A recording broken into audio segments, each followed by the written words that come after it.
Hi friends, வணக்கம். இன்றைக்கி நான் சொல்ல போகிற ஒவ்வொரு தகவலுமே உங்களுக்கு ரொம்பவே பயனுள்ளதாக இருக்கும். வீடியோ ஸ்கிப் பண்ணாமல் பாருங்கள். அதுக்கு முன்னாடி நம்ம சேனல் முதல் தர பார்க்குறீங்களா, மறக்காமல் சப்ஸ்கிரைப் பண்ணுங்கள், லைக் பண்ணுங்கள், ஷேர் பண்ணுங்கள், ஹைப் பண்ணிக்கோங்க. நான் சொல்ல போகிற தகவலை ஸ்கிப் பண்ணாமல் கடைசி வரைக்கும் பாருங்கள். அப்போ தான் நான் சொல்லியிருக்கிற தகவல் என்ன அப்படிங்கிறது தெரியும், நான் என்னென்ன பொருள் சேர்த்துருக்கேன் அப்படிங்கிறது தெரியும். கண்டிப்பாக வீடியோ ஸ்கிப் பண்ணாமல் பாருங்கள். முதல்ல ஒரு ஸ்வீட் வீடியோ பார்ப்போங்க. இந்த ஸ்வீட் செய்கிறதுக்கு அதிக அளவு நெய் தேவையில்லை, அதோட முந்திரி பருப்பு திராட்சையும் தேவை கிடையாது.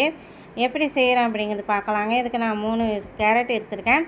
அதை இந்தமாதிரி கேரட் ஸ்லைஸில் நல்லா சீவி எடுத்துக்கலாம்.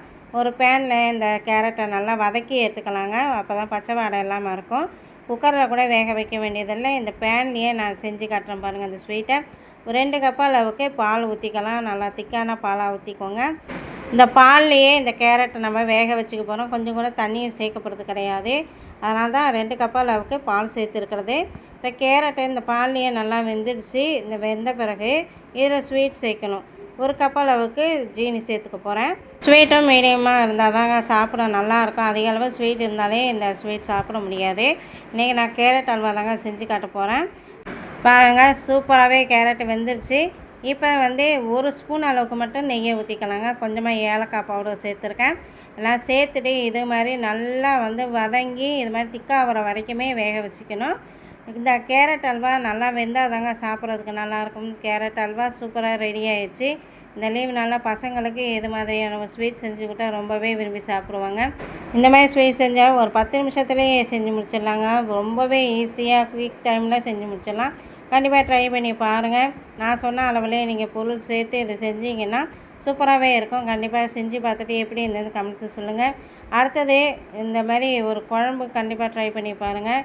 காய்கறி இல்லாத நேரத்தில் இது மாதிரியான ஒரு குழம்பு வச்சோன்னா சாப்பாட்டுக்கு அவ்வளோ சூப்பராக இருக்கும். ஒரு பருக்க சாதம் கூட மீறவே மீறாது.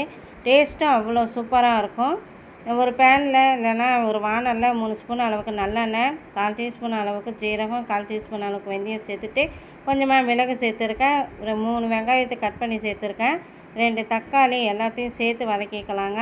பெரிய சைஸ் வெங்காயமாக இருந்தால் 2 போதும். நல்லா பழுத்த தக்காளியாக கட் பண்ணி சேர்த்து வதக்கிக்கோங்க. நான் பொருளோட அளவெல்லாம் போட்டிருக்கேன், பார்த்துக்கோங்க. மஞ்சத்தூள், மிளகாய்த்தூள், மல்லித்தூள் எல்லாத்தையும் சேர்த்து நல்லா வதக்கிக்கலாங்க. எல்லாத்தையும் நல்லா சேர்த்து வதக்கிக்கலாம். இப்போ நான் புளி தண்ணி 1 கப் அளவுக்கு எடுத்து வச்சுருக்கேங்க. ஊற்றிட்டு நல்லா இந்த புளி தண்ணியை கொதிக்க வச்சுக்கலாம். 5-6 பூண்டு தட்டி எடுத்து வச்சுருக்கேன், அதை சேர்த்து நல்லா கொதிக்க வச்சுக்கலாங்க. இந்த மாதிரி தட்டி சேர்த்தா இந்த குழம்புக்கு நல்லா வாசனையாக இருக்கும். இப்போ குழம்புக்கு ஒரு பக்கம் கொதிச்சிக்கிட்டு இருக்கட்டும். இப்போ நம்ம அப்பளத்தை இந்த மாதிரி சின்ன சின்ன பீஸாக கட் பண்ணி பொரித்து எடுத்துக்கலாம். இந்த மாதிரி நீங்கள் பொரித்து எடுத்திங்கன்னா ஈஸியாக பொரித்து எடுத்துடலாங்க. முழு அப்பளத்தை போட்டு பொரித்து எடுத்து அதுக்கப்புறமா நொறுக்கி போகிறதுக்கு இது கட் பண்ணி பொரித்து எடுத்துட்டோன்னா வேலையும் ஈஸியாக முடிஞ்சிடும். ஆயிலும் அதிகமாக தேவைப்படாதுங்க. இந்த ஐடியாவை கண்டிப்பாக ஃபாலோ பண்ணி பாருங்கள். அப்பளத்தெல்லாம் பொரிச்சு வச்சிங்க. இந்த குழம்புக்கு சைடிஷ்ஷே தேவையில்லைங்க. இந்த குழம்புக்கு நான் ஒரு 5 அப்பளம் யூஸ் பண்ணியிருக்கேன். அப்பளத்துலேயே உப்பும் இருக்கும். நீங்கள் குழம்புல உப்பு போடுறதா இருந்தால் பார்த்து சேர்த்துக்கோங்க. ஏற்கனவே நான் உப்பு சேர்த்து நல்லா குழம்பு கொதிக்க வச்சுட்டேன்.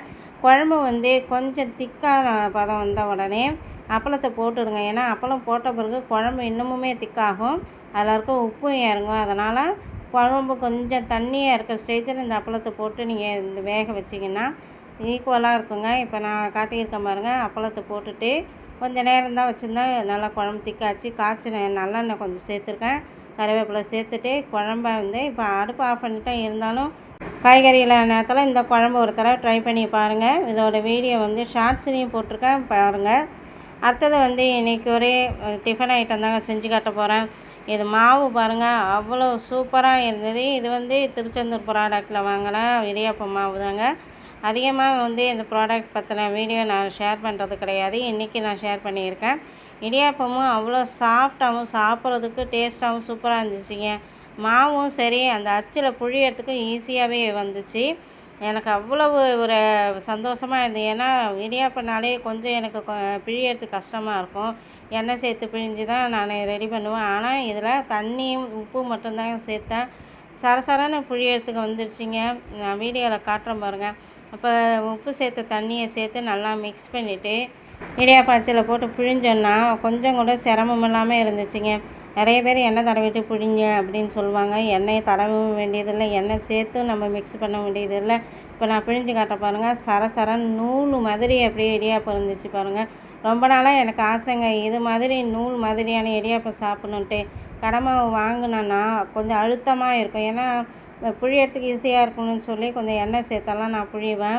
அழுத்தமாக இருக்கும். இது சூப்பராக இருந்துச்சு. இன்றைக்கி தேங்காய் பால் தான் ரெடி பண்ணியிருக்கேன். தேங்காய் பாலும் பாருங்கள் நல்லா திக்காக ரெடி பண்ணிக்கணும். ஒரு பிஞ்சளவு உப்பு போட்டோன்னா கொஞ்சம் நமக்கு ஸ்வீட்னஸ்ஸு தூக்கலாக காட்டும். அந்த பாலும் நல்லா இருக்குங்க. பால் ரெடி பண்ணி தனியாக எடுத்து வச்சாச்சு. அடுத்தது வந்து பாலை வந்து ஒரு சில பேர் ஹீட் பண்ணுவீங்க, அதுமாதிரி ஹீட் பண்ணாதீங்க. ஹீட் பண்ணும்போது பால் திரிஞ்சிடும், டேஸ்ட்டும் மாறிடும். இப்போ இடியாப்பம் வேக வச்சு எடுத்தாச்சு. இப்போ நான் பால் ஊற்றி காட்டுறேன் பாருங்கள். அப்படியே கையால் எடுக்கும்போதே அவ்வளோ சாஃப்டாக இருந்துச்சு பாருங்கள். எனக்கு உங்களுக்கு இந்த மாவு வேணால் ஆர்டர் பண்ணிக்கோங்க, கான்டாக்ட் நம்பர் தரேன். அடுத்த வீடியோ வந்து நம்ம வீட்டில் எந்த இடத்துல வந்து வெள்ளி நகை தங்க நகை எப்போவுமே நம்ம பீரோவில் இருக்கும் அப்படிங்கிறதுக்கு உண்டான ஒரு தகவல் தான் சொல்ல போகிறேன். எனக்கு தெரிஞ்ச தகவலை நான் ஷேர் பண்ணுறேன். கண்டிப்பாக நீங்களும் ஃபாலோ பண்ணி பாருங்கள்.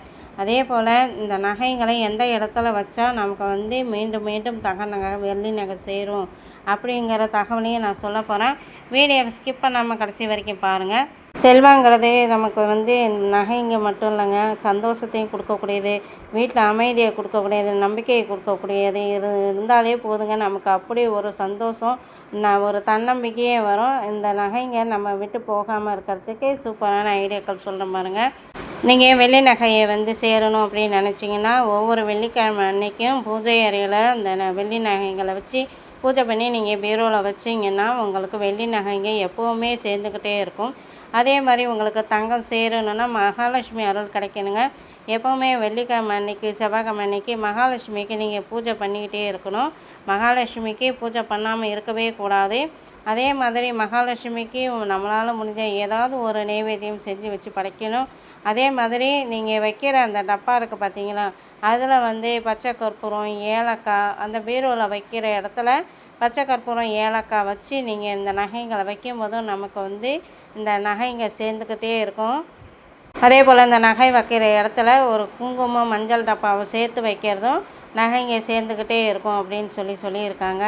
அதே போல் நமக்கு வந்து பூஜை செய்கிற இடத்துல இந்த காயினை வச்சு அதுக்கப்புறமேட்டுக்கு அதை எடுத்து நம்ம பீரோவில் வைக்கிறதும் நமக்கு இந்த நகைங்க சேரும்னு சொல்லியிருக்காங்க. சேமிப்பு அதிகரிக்கும் அப்படின்னு சொல்லியிருக்காங்க. அதே மாதிரி ஒரு சின்ன சிகப்பு துணியில் இந்த காயினை கட்டி வைக்கிறதுனாலையும் நமக்கு சேமிப்பு அதிகரிக்கும் அப்படின்னு சொல்லியிருக்காங்க. அதே மாதிரி பச்சை கற்பூரம், ஏலக்காய்லாம் எதனால் பீரோவில் வைக்கிறோன்னா நல்லா பாசிட்டிவ் எனர்ஜி நமக்கு கிடைக்கும் அப்படிங்கிறதுனால தான். அந்த பாசிட்டிவ் எனர்ஜி கிடைக்கும் போதே நமக்கு வந்து செல்வம் சேரும் அப்படின்னு சொல்லியிருக்காங்க. சேமிப்பு அதிகரிக்கும்னு சொல்லியிருக்காங்க. அதனால் நீங்கள் பீரோவில் ஒரு சைடில் வந்து பச்சை கற்பூரம், ஏலக்காய் வச்சுட்டிங்கன்னா உங்களுக்கு பாசிட்டிவ் எனர்ஜி ஆகும். உங்களுக்கு வந்து இந்த செல்வமும் சேரும் அப்படின்னு சொல்லியிருக்காங்க. அதே மாதிரி ஒரு சின்ன லட்சுமி படம் வந்து நீங்கள் பீரோவில் ஒட்டி வச்சிட்டிங்கனாலும் உங்களுக்கு வந்து லட்சுமி கடாட்சம் கிடைக்கும் அப்படின்னு சொல்லியிருக்காங்க. இப்போ வந்து பீரோவில் வைக்க வேண்டியது வெள்ளி நாணயம், மகாலட்சுமி படம், பச்சை கற்பூரம், ஏலக்காய், நம்ம பூஜை செஞ்ச சிகப்பு துணி, குங்குமம், மஞ்சள் இதெல்லாம் வச்சாங்கன்னா நமக்கு வந்து செல்வம் சேரும், எப்போவுமே வந்து லட்சுமியோடைய அருள் கிடைக்கும் அப்படின்னு சொல்லியிருக்காங்க. அதே போல் ஒவ்வொரு வெள்ளிக்கிழமையும் மகாலட்சுமிக்கு விளக்கேற்றி வச்சு பூஜை செய்கிறதுனாலையும் நான் சொன்ன மாதிரி நீங்கள் பூஜை முறையை செஞ்சு பாருங்கள். இன்னைய வீடியோ தகவல் எல்லாமே உங்களுக்கு ரொம்ப பிடிச்சிருக்குன்னு நம்புகிறேன். நான் சொன்ன சமையல் செஞ்சு பார்த்துட்டு எப்படி இருந்து கமெண்ட்ஸில் சொல்லுங்கள். இன்னொரு வீடியோ உங்களை நான் சந்திக்கிறேன். பாய்.